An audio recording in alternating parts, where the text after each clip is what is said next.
Hello and welcome to the West Ham Poland podcast. This is a very special episode because it's the first ever podcast in English we are recording here at Modcast. We hope you will like it and that it's a beginning of more English-speaking guests visiting us here on the West Ham Poland channel. We prepared subtitles for this video, so if you would like to get translation, please enable this function on YouTube. Today we are excited to chat with Lee Woodcock. Lee is a fan engagement manager at West Ham United. Hi Lee. Hi, thank you for having me. Lee works with fans and with fan clubs around the world at West Ham, being responsible for connecting them with the club, for curating this community all over the world. Among others, he's in contact with us, with West Ham Poland, and he was one of the key player behind the West Ham Poland meetup in London that happened some weeks ago. So we will be also talking about that today. We will try to better understand what fan engagement is actually about, what kind of function is that within the football club, because I'm not sure if everybody is aware that we have such people, working and actively curating this relationship with the fans. So we hope to learn more about that, also more about Lee and about the program which has been announced earlier this year, regulating this collaboration between the club and the fan clubs. What are the next steps and what is the ambition behind it? So Lee, welcome again, and I will be interviewing Lee today together with Maciek. Cześć Maciek. Cześć, hello. Lee, we would like to start from a very basic question with sort of introduction. We would like to better understand, when did you join West Ham and how did you become the fan engagement manager? If you could tell us more about it. Yeah, sure.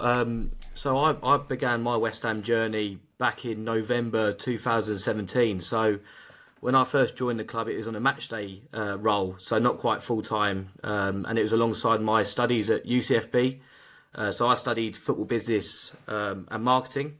So alongside that, I joined West Ham as a supporter liaison officer. So I don't know if you've seen them on your recent visit at the Arsenal game. So they're the kind of the face of the club. When the fans arrive, you'll see these people as kind of like the first point of contact. So they wear the blue tabards. They assist in kind of wayfinding, helping any general inquiries. I started then match day. Then I moved on to kind of like the full-time role when there was a position available when I left university. So I think that was in May 2019, so a long time ago now, and then that's when I started my role in the supporter services team. So not quite into the fan engagement role then, and then kind of worked my way up into the fan engagement manager role, which has been very exciting. It's been a good journey, but yeah, it's been a long time at West Ham, and I've enjoyed every minute. Nice one. How would you describe what is the fan engagement department responsible for? So, in the fan engagement kind of role, it's kind of in kind of the supporter services team. So at the club, so under the supporter services team, we're kind of responsible for kind of being the point of contact for all fans. Kind of responding to fans' questions, meeting with kind of you guys and the supporters groups. Making sure that all fans have all the information they need. So with that be communications through our fan information channels, emails, inbound and outbound. And then with the SLO side, under that kind of supporter services umbrella, they look after kind of the 50 matchday SLOs, which I talked about in my previous position when I was working part-time. So they would travel home and away, women's matches, the under-18s, under-21s, when required, to kind of meet the fans face-to-face. But yeah, that kind of all comes into one big supporter services. So you've got fan engagement, SLO, and supporter services as the kind of like inbound inquiries. And do you have a lot of those inquiries? And in general, how does your match day look like? I guess match day is a bit special versus the normal day at work for you. But taking a match day as an example, how much work is that for you? And also, do you work on both away and home games? Like, do you travel with the team as well? Because I heard from Marek that he's seen you at the away games as well. Yeah. So I'm wondering how does that work and what's your role when there is an away game? So previously, when I probably met you, Marek, was was to do the away matches, and that was when I was in the supporter services kind of position. Now moving into fan engagement, I kind of moved away from that. But yeah, obviously home matches a lot different from away. Away matches is more kind of on the ground, meeting fans, shaking people's hands, making sure they've got all the information.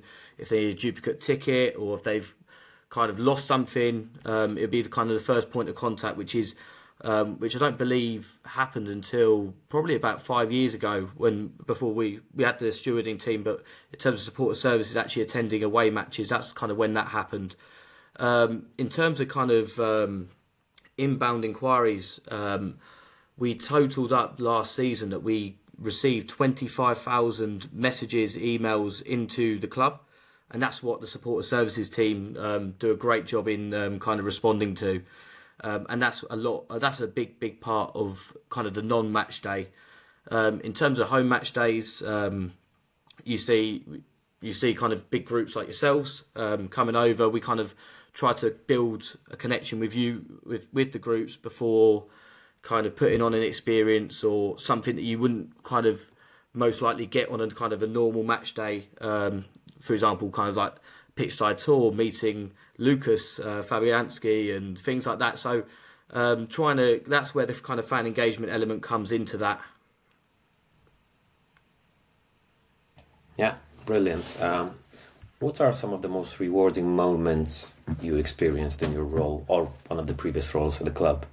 So I think that the kind of my personal in my new position, I think is setting up the events or the experiences. So whether it would be kind of the on the match day ones where you invite, I don't know, a family pitch side that may not have been before, or are visiting from, I don't know, Australia or something like that, trying to put on an experience for those supporters, as well as the ones that are loyal, attend each and every game, seeing their faces when they experience things like that.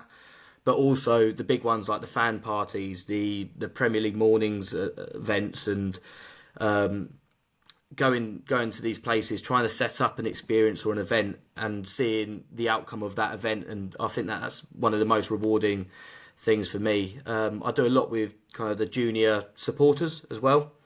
And I mean, as we all were when we were younger, having those experiences as a fan, seeing the players or having a kind of a behind the scenes access or any little bit of engagement that you can kind of get from that. I mean, that's probably the most rewarding for me, building those lifetime fans off the back of that. Yeah, and I guess our meetup in London was also one of those moments. And yeah. in a minute, I will ask you about your impressions, because we already shared a lot of our impressions from this meetup. Also on our channel, there are videos showing the whole match day and also the interview with Paul Konchesky. But before that, I wanted to go back to July 2024 when you shared an email, a kind of a robust email with a lot of attachments as well, explaining and I mean inviting, among other, us, West Ham Poland, to a more structured collaboration. And I think that we are a fan club for almost 20 years, and that's the first time when the rules were so clear, so what's the fan club, where is the club, what are the roles, responsibilities, where are those areas for collaboration. So it was very new for us as well, and we decided to jump on it and already leverage some of the benefits we have as fan clubs for the meetup in London, but wanted to better understand how this idea started for this initiative, and what was your role in driving this, pushing this forward, and also what is the idea for collaboration in the future as well? So for me, when I first started working on the official supporters club packages and kind of build the relations with these clubs, I mean, I started when there was just a page on the website. You probably remember that, where you'd have kind of your basics of your name, your bio, your badge on the website, and there was no real kind of functionality or added benefit to doing that other than just being listed on a website.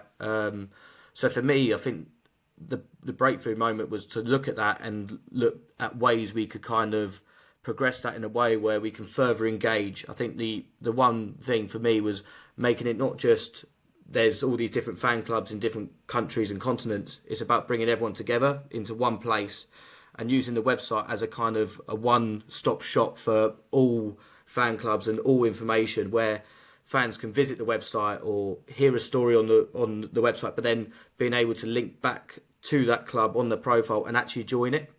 And I think the first step for me was to make sure that members could actually officially join all clubs. I know a lot of supporters clubs set up in different ways, where you have memberships are based on social media followings, or it's based on kind of like a mail system where you can mail out updates, or we're meeting in this bar for this game, or we're hosting this event. But for me, it was great that we could set it up so fans might not necessarily come across social media pages, but if they come across our website and see these clubs on advertised on the page, that they can easily click through, join, and become an official member that way.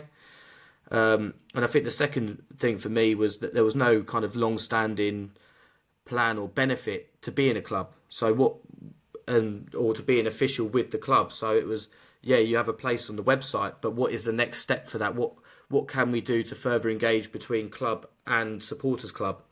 And that's where the kind of the main benefits package came in, and becoming more regimented was off the back of that, making sure that everyone has an understanding and we're pushing in the right way as a community together, as opposed to kind of everyone managing in a different way. A lot of clubs kind of put these kind of rules in place, so we're protecting the club, the supporters club, but working together constructively was a big one. But then we're also now we're looking at ways we can kind of make a second phase to the portal. So not just stop here where we've got this nice website, but how can we further communicate and kind of use it as a consultation tool to make sure that we can continue to develop, not just as a place on the website, but as a package in its entirety. So that includes benefits or newsletters or things like that, where we can further improve our engagement with the clubs and its members, which we couldn't previously do. Good news. Yeah. How many fan clubs are currently part of the program, and from how many countries? So, as of today, we have 118 official supporters clubs, which is brilliant. I mean, when I took over, I believe it was around the 85 mark. So since the portal's launched, actually, I reckon it was around 70 mark, as engaged official supporters clubs. And that's across a spread of 48 countries, 10 being within the UK, 32 within Europe, 46 North America, 7 in New Zealand and Australia. Africa, we have 5, 4 in South America, and then 14 in Asia, where we've seen a bit of a rise within the Asian audience that have, and they're very big clubs as well, that may not have been kind of in communication with the club previously. So it's good to kind of have them linked to the club officially now within the portal. Interesting. You mentioned the big following or growing following from Asia, but also what drew my attention is that there are several, you said 46 from the North America, right? What do you think it's down to that West Ham has been growing in terms of popularity in those two continents, so Asia and North America? I think in terms of North America, I think that the soccer or football is becoming a vastly growing sport, with an increase in appetite for a Premier League club, especially what I've found over the few years I've been travelling out there with kind of the pre-season tour and the Premier League mornings live, and there's more kind of Premier League kind of events that are happening over there, and I think that's a big part of the growing kind of supporter base that we have kind of in North America.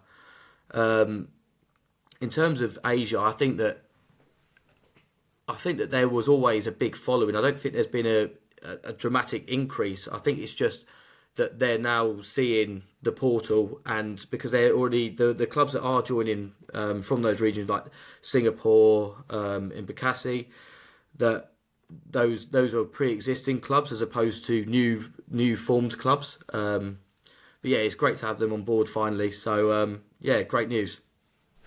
Yeah, I just wanted to quickly go back to this thing you mentioned about the membership, because I agree with you that it was so confusing for years for us to answer the question, how many members do you have?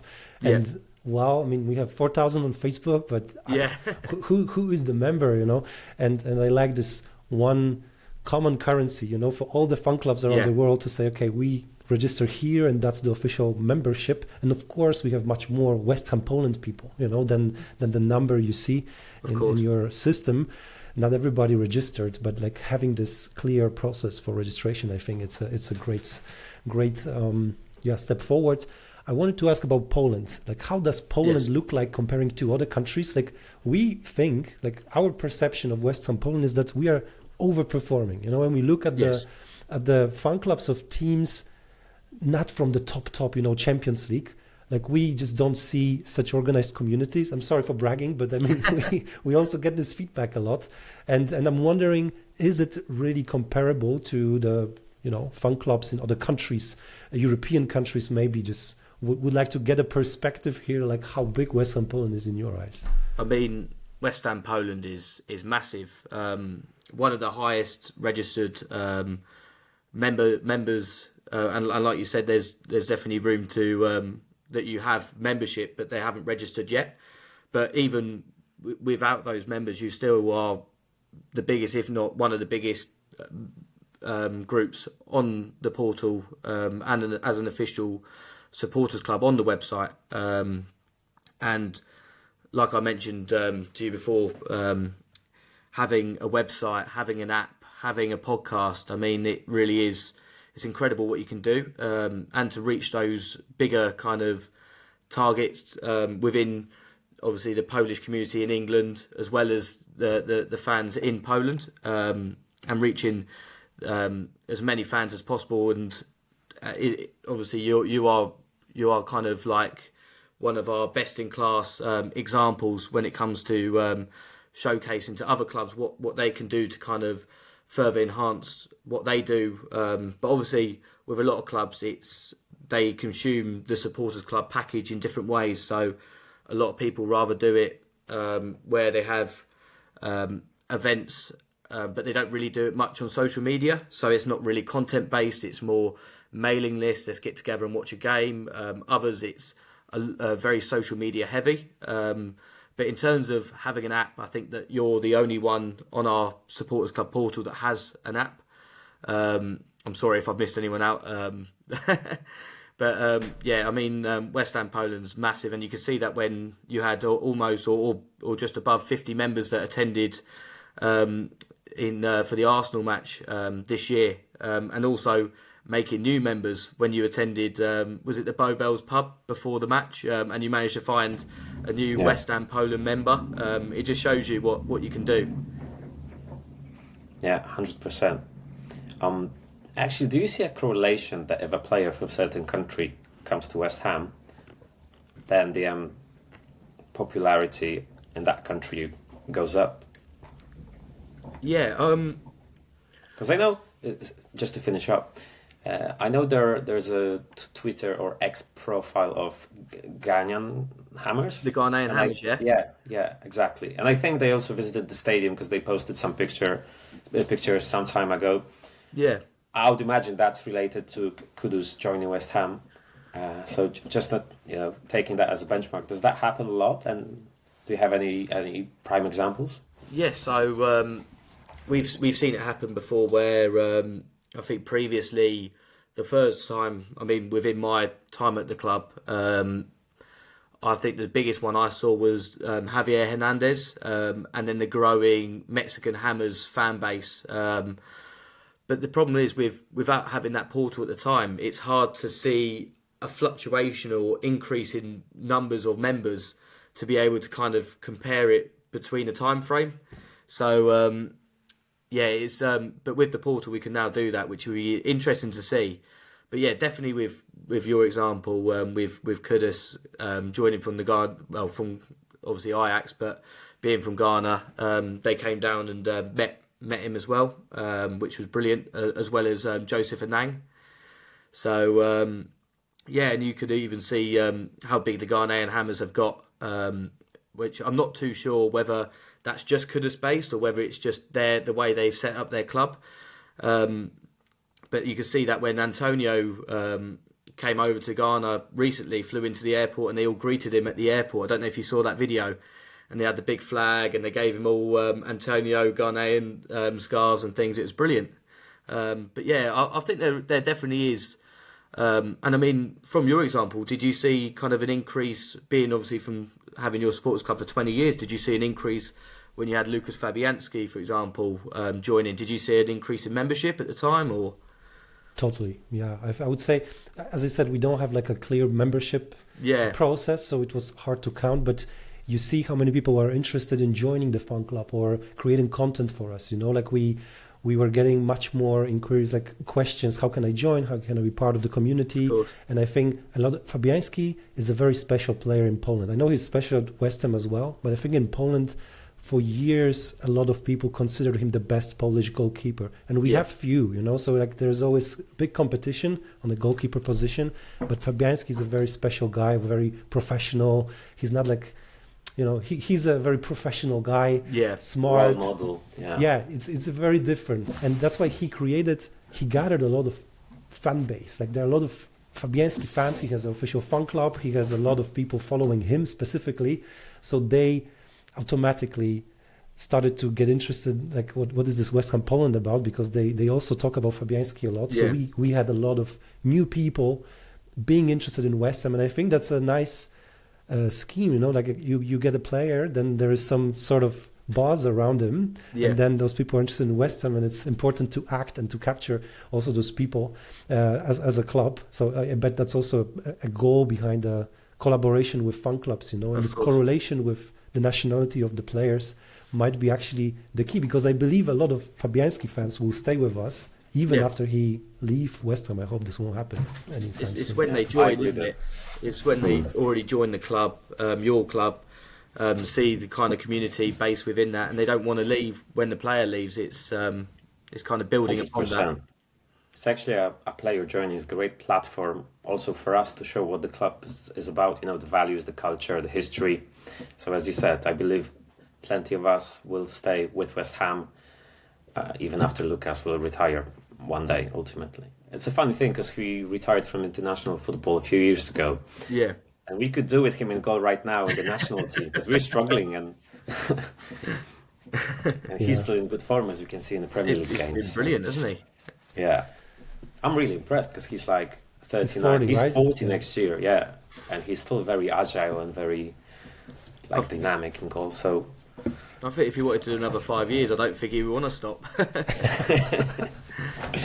Hopefully. Nice. But then if he leaves, then it's time to buy another Polish player. So I hope you learned your lesson that having such a big fan base in Poland, West Ham always have to have some Polish player. We hope that you guys will follow this logic.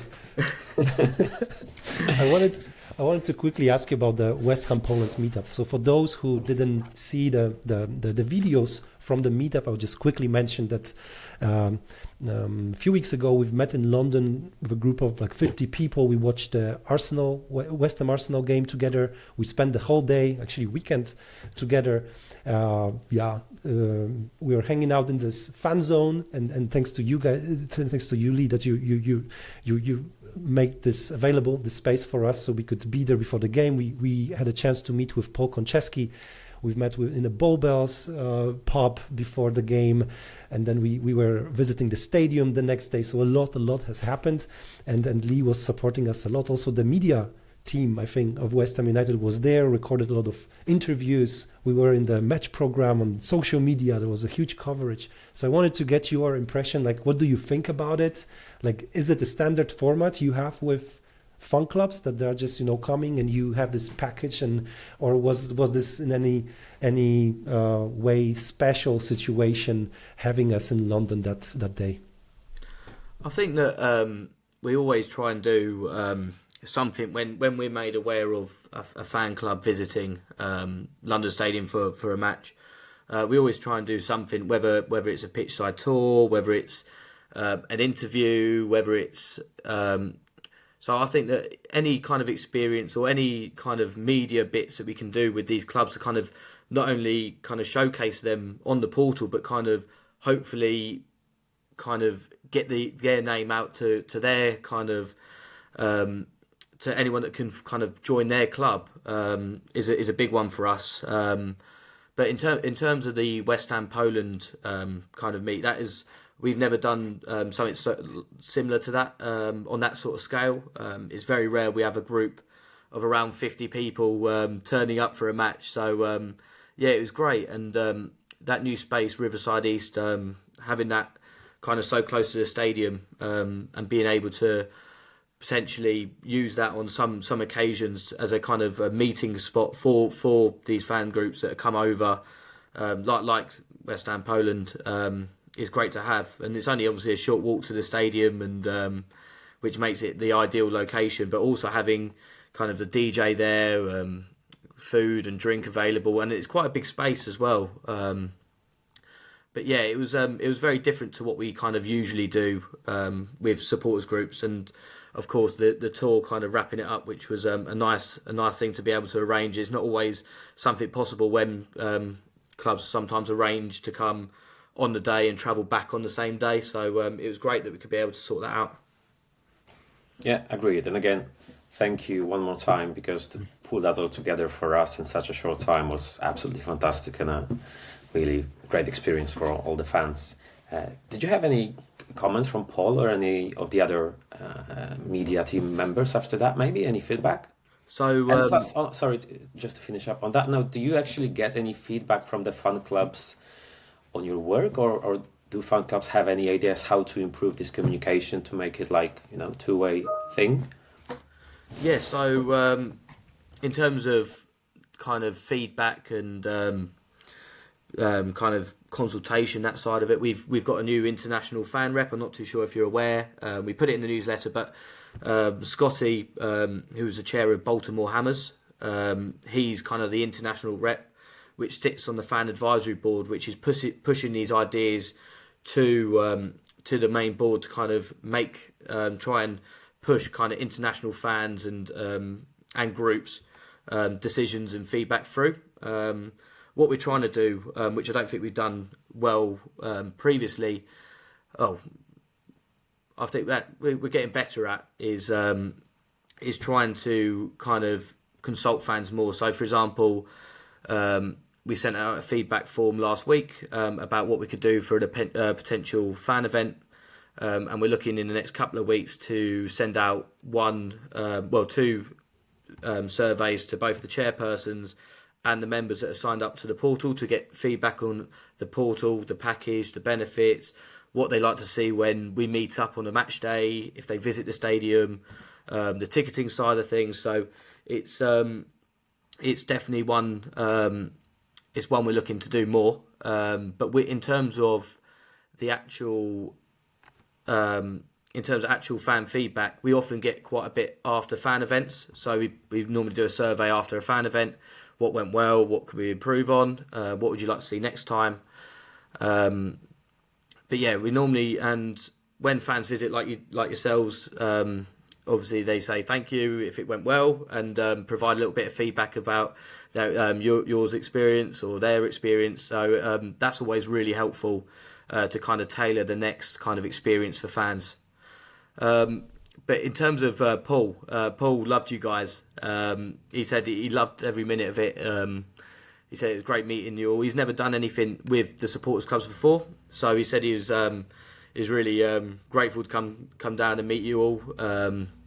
He said it was a great experience. Loved doing because he featured on your podcast, I believe, as well.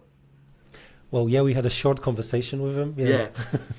So he loved doing that, and no, it was great. And the media team thought you spoke all very well. I mean, it helps that you're very much you're used to speaking in front of a camera. So, but it was it went really well, and it was great to see all the kind of the things that were put out on social media and on the website. So yeah, I think the whole trip was a massive success. Yeah, we also think that, and that's a beginning for us as well. So for Paul Konchesky, it was the first time for us. It was also first time to organize such thing in London, and we are really thinking about how to make it like a format, continuous format that we will be just organizing this, I don't know, once a year, twice a year.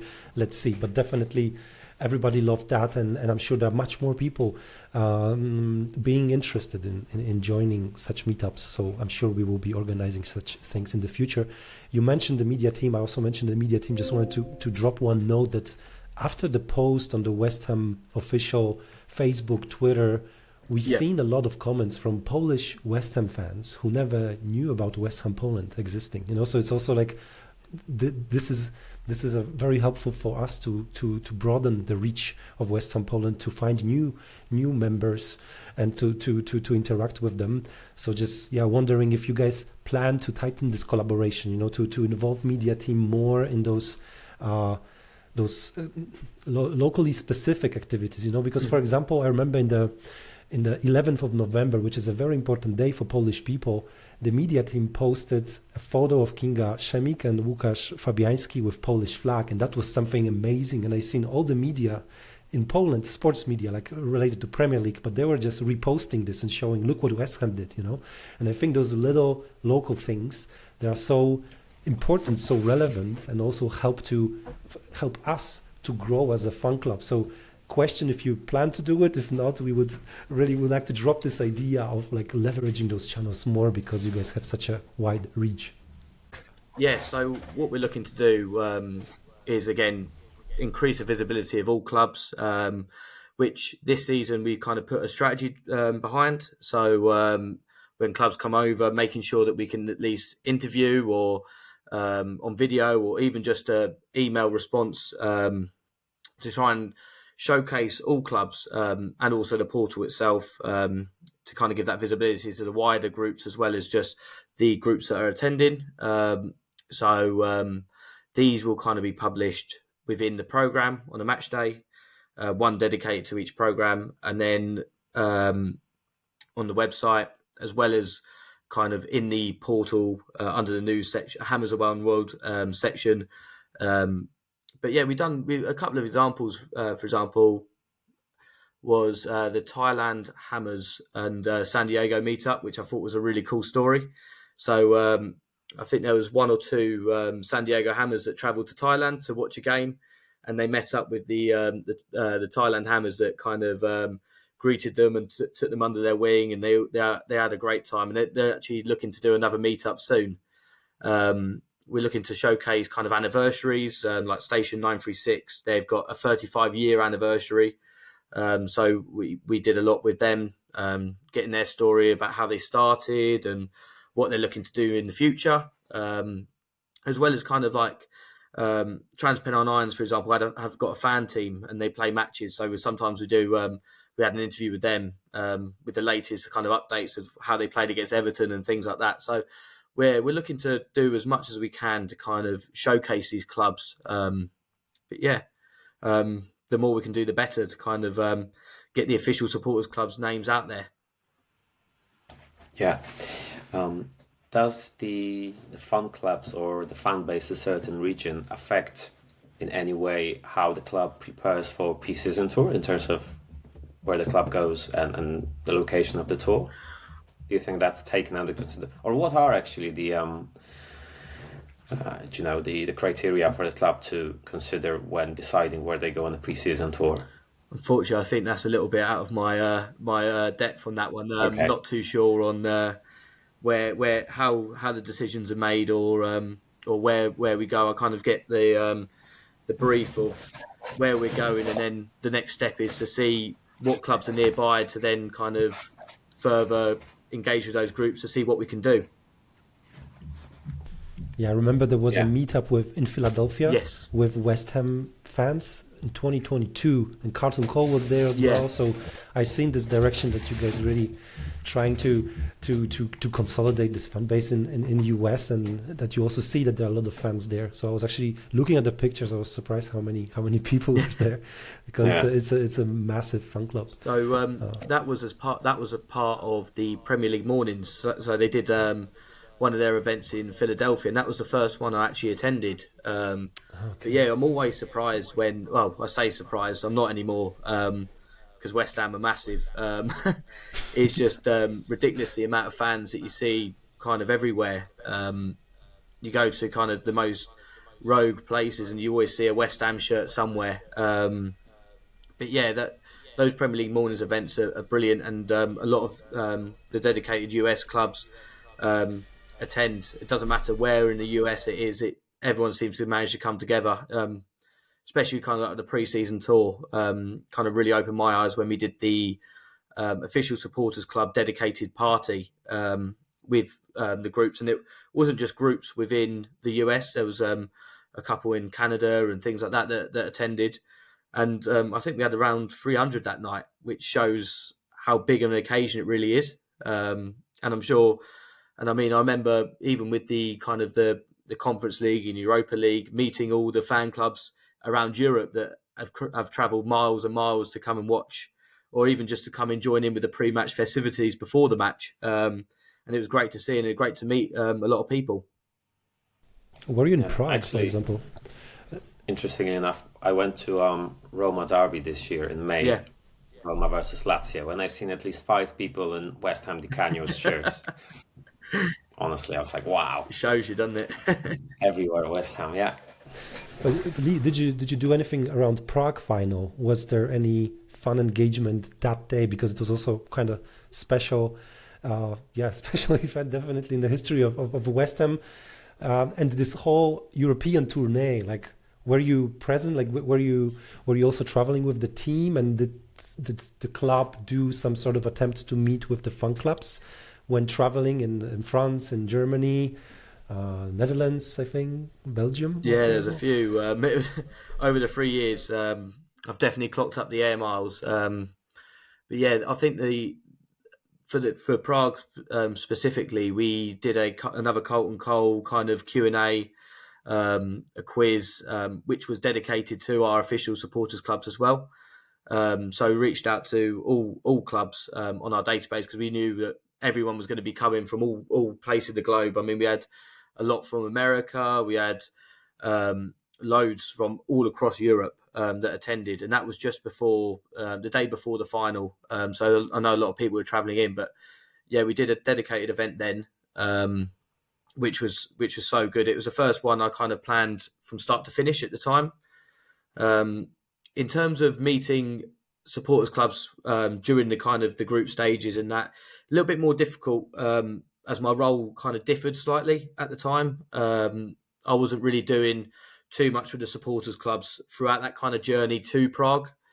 And it was, but we were seeing fans in the bars and stuff. We did like kind of a bit of a walkthrough, and we're seeing all the different flags that kind of pop up. I know you've got yours at London Stadium now, and you see them all outside on the streets, in the stadium. So we're definitely meeting and talking to all these fans from across the world. Nice one. So let's talk a little more about you. What's your West Ham story? What was the first game you attended, and how did you become a West Ham fan?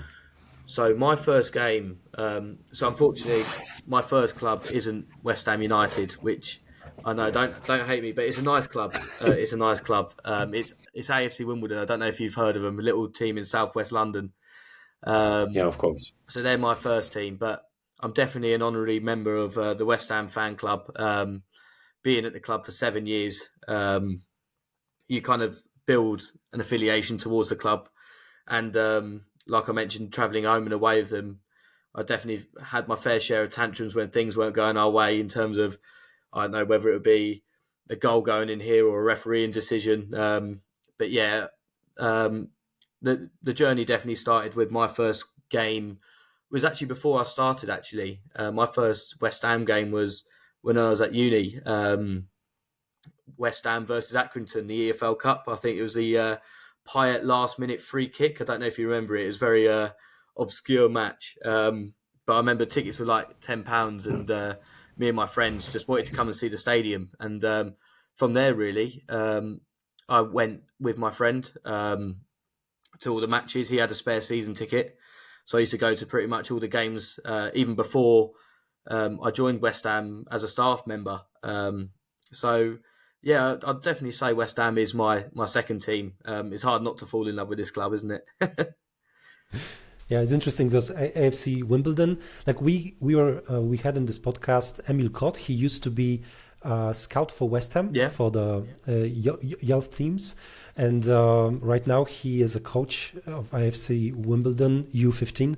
So he's also really? like, he was very interesting guest in this podcast, and he told us a lot of good stuff about his times at West Ham and how the scouting looks like. Oh, It's interesting fantastic. how things come together. Well, I think that's it. Maciek, do you have any questions for Lee? Like, should we use the time we have him, or is I it? think we covered a lot. I'm really Yeah. happy for the time you had with us on the podcast, and also when we visited the London Stadium. And I'm super excited about our cooperation with the club going forward and the plans you kind of reveal, and it's very ambitious. So, great news. Yeah, great to hear the club trying to build this connection, and just wanted to say on behalf of West Ham Poland that we really feel that we can work with the club together on some things which are important for us, and we can grow this community together. So big step forward was made, and we look for more. We really hope this will be like a proper community. It is already, but again, like there's probably much more we can do. Thanks for your time. It was almost 50 minutes like we were talking. So thanks for joining us, and I'm sure we see each other Very soon, I'm sure. on the occasion of some sort of meetup in London that we will for sure organize very soon. Thank you very much. Well, thank you very much for having me. It's been great. Thank you, Lee. It's been a pleasure. Cheers.